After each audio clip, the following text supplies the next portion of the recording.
There is no sanitation. The blankets are dirty. There is no hot water.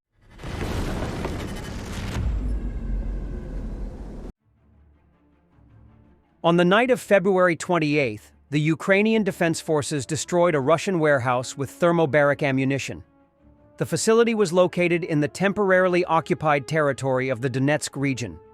The short video published shows a powerful detonation of the ammunition and the resulting fire. After the explosions, debris and the ammunition itself flew tens of meters away from the facility. The analysts from the Dnipro-Osint group found out that the occupiers had set up that warehouse on the territory of a mine in Seladov. The analysts from the Dnipro-Osint group Garbuz found out that the occupiers had set up that warehouse on the territory of a mine in Seladov. The military did not disclose what weapons had been used to hit the Russian ammunition depot on the temporarily occupied territory. The General Staff also reported that at night, the defense forces had struck 3 more important facilities of the Russian occupiers. In particular, the Ilsky oil refinery in Krasnodar Krai, which is involved in supplying the Russian occupation army. The results of the damage are being clarified. Previously, the Ukrainian Air Force conducted a precision strike on the positions of the Russian invaders in the Zaporizhzhia region.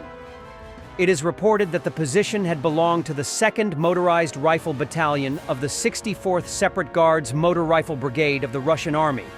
As a result of this operation, according to the General Staff of the Armed Forces of Ukraine, the location of military personnel, fortifications, and a site for launching drones of the Russian invaders were destroyed.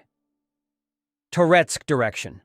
After initial rumors, it is now definitely established based on images that the Ukrainian armed forces are busy with a major counterattack in Toretsk.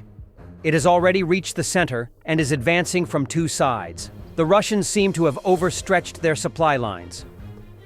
Paratroopers from the Russian 83rd Brigade recorded a video from the hospital where they complain about terrible conditions and treatment.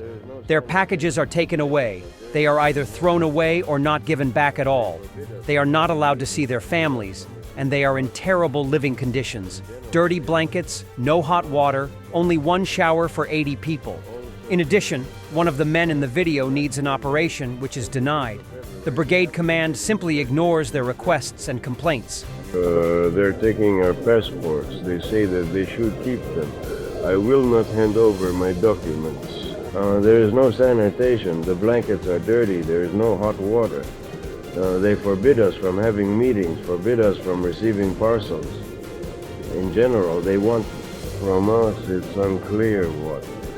Also, there is Private Maxim 8. Since the 5th of February, they haven't been taken for surgery. He needs urgent surgery. An internal cyst, they said urgent surgery is needed. The doctor said this, a surgeon, and it's clearly stated all the necessary documents are available to confirm that since the 5th, urgent surgery is needed. The cyst is already at the last stage. Also, I have a second table where the intestines are torn. The liver is torn after the injury. Nothing is being followed. There's no water. The food is tasty, just like it was mentioned above. They said parcels are prohibited. Visits with relatives are forbidden. Phones are given for only 40 minutes. There are 80 of us on the floor, plus the first floor. Nobody manages to do anything. Even just to talk with relatives is difficult. There is negligent behavior from the commandant. Did Trump and Vance declare themselves to be on Russia's side in the Russo-Ukraine war? The meeting in Washington was a complete disaster. President Zelensky couldn't tolerate the lies and insults in the Oval Office. He chose to fight back, even though he knew the meeting would fall apart. You can say a lot about him, but the guy has balls. This is a portion of what just happened moments ago in the Oval Office. For them. Well, if I didn't align myself with both of them, you'd never have a deal.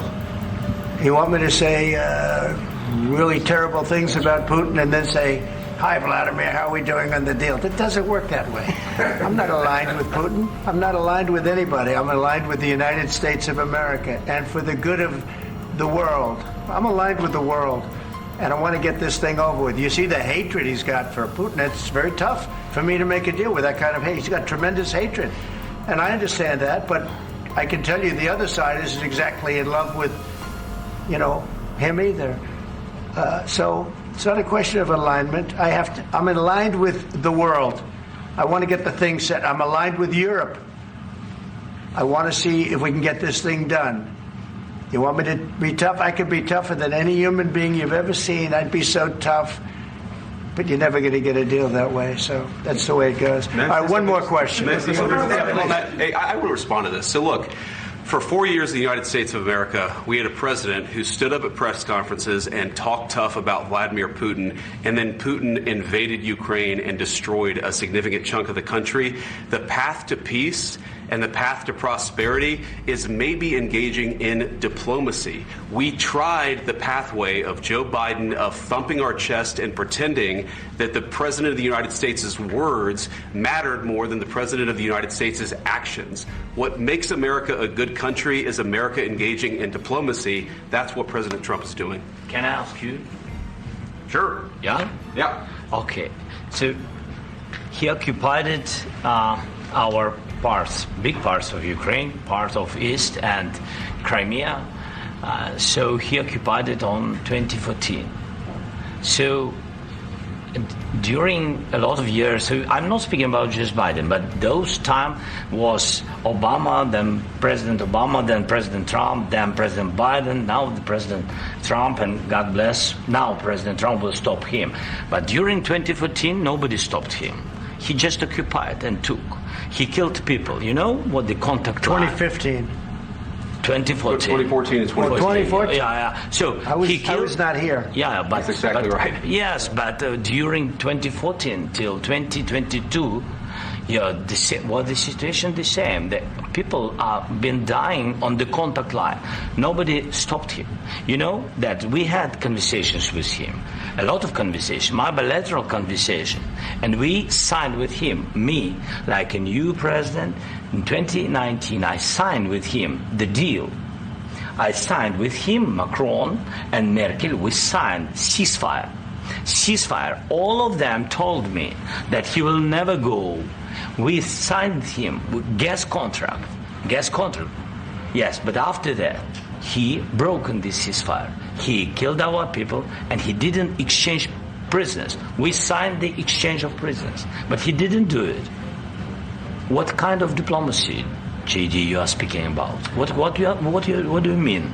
I'm talking about the kind of diplomacy that's going to end the destruction of your country. Yes, but if you Mr. President, with respect, I think it's disrespectful for you to come into the Oval Office and try to litigate this in front of the American media. Right now, you guys are going around and forcing conscripts to the front lines because you have manpower problems. You should be thanking the president for trying to bring an end to this conflict. Have you ever been to Ukraine that you say what problems we have?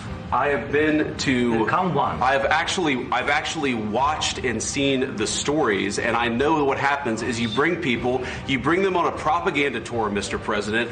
Do you disagree that you've had problems bringing people into your military? And do you think that it's respectful to come to the Oval Office of the United States of America and attack the administration that is trying to prevent the destruction of your country? A lot of questions. Let's start from the beginning. Sure. First of all, during the war, everybody has problems, even you, but you have nice ocean and don't feel now, but you will feel it in the future. God bless. You don't know that. God bless. God bless. You will not have a war. Don't tell us what we're going to feel. We're trying to solve a problem. Don't tell us what we're going to feel.